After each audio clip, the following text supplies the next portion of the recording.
there's good parts of us, there's bad parts of us. There's something I saw online, I'll show you right here.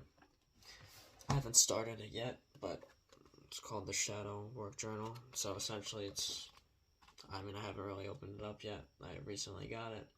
But, it's supposed to help you work through, past traumas and the shadow side of yourself. And if you're not familiar with that, essentially, the shadow is a concept that we believe originated from Carl Jung, who was a psychologist who dove really deeply into researching the unconscious part of the mind. And by the unconscious, I'm sure you already know what that means, but it's essentially the part of your mind that you don't really access consciously throughout your day-to-day basis. It's stuff that is going on in the background of your mind, but you're not really aware of it.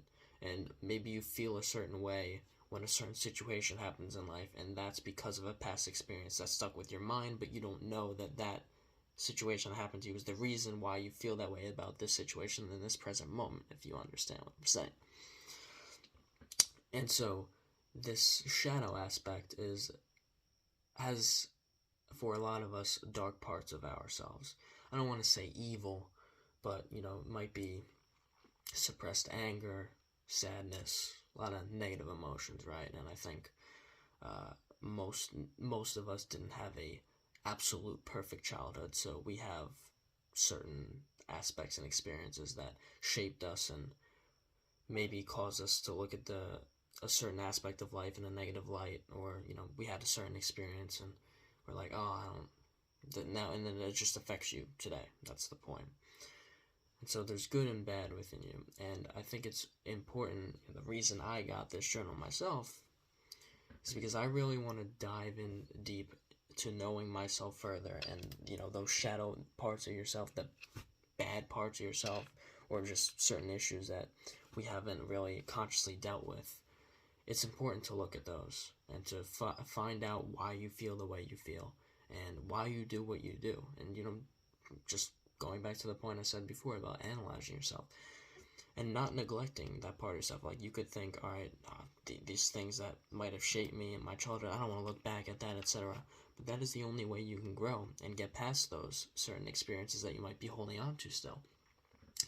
And, there's bad parts within me, I'm a good person. Yeah, you could be a good person, and, I generally think I'm a good person, but, there's definitely parts of me and parts of everyone that's deep within us, even if we might not express it in reality.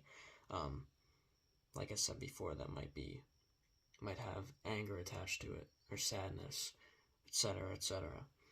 And just goes down to, once you realize what the root cause of the way you feel is, of whatever issue you're dealing with is, that's how you fix it, right?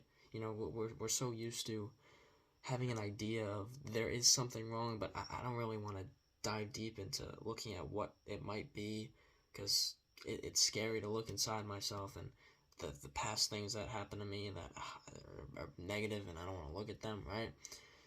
But when you look at them, you then have, and you feel those emotions that are present within yourself, you then have a chance to overcome them. And sitting with those emotions and just going through the process of that, and journaling, writing down the thoughts that you have about, I think I feel this way about Julie, who did me wrong 5 years ago. Julie did this to me 5 years ago. I think I feel angry because this is exactly what she did. And just getting it out on paper into reality, so it's not just stuck in your mind, right? And you could achieve this through talking to other people, but if you don't feel like talking to someone else, write that shit down. It helps. I guarantee it. So once you can find the root cause, you can then find a solution, and your life can finally start to become better. But if you continue to neglect yourself, because that is what you are doing when you do not analyze yourself, once you stop neglecting yourself and you face yourself, then you can overcome your issues and you can start to actually love yourself. I hear so many people. I did a coaching call with someone once, and she was telling me about how she hates herself. And I was asking her, I was like, why do you hate yourself? just like, oh, like, I don't like my body, this, that, etc., etc. And what I was explaining to her, and a philosophy that I've kind of adapted is, if you don't like your body, if you don't like certain thoughts that you're having, that's okay, right? But never label it as I hate myself, right? Because those are things that are present within you, but they can be changed, right? And so you shouldn't, when you're dealing with certain negative things, or you don't like certain parts about yourself, or certain actions that you take, or thoughts that you have, instead of looking at it as, I need to change because I hate myself, my body's not good enough, this and that, my mental health sucks, etc., etc. Those thoughts might still pop up sometimes, right? But don't serve them. Don't engage with them of, yeah, I hate myself. Oh yeah, I really hate myself because of this, and I do this. Instead of looking at it as, I need to try and grow because I hate myself, look at, okay, I know I have certain flaws and certain things that I want to improve upon, and these aren't serving me and other people. But what if I start to improve myself out of love instead of out of hate? Because when you say, oh, I hate myself, you're trying to make yourself better. But instead, if you grow with love, everyone says, love is the key to everything. It is.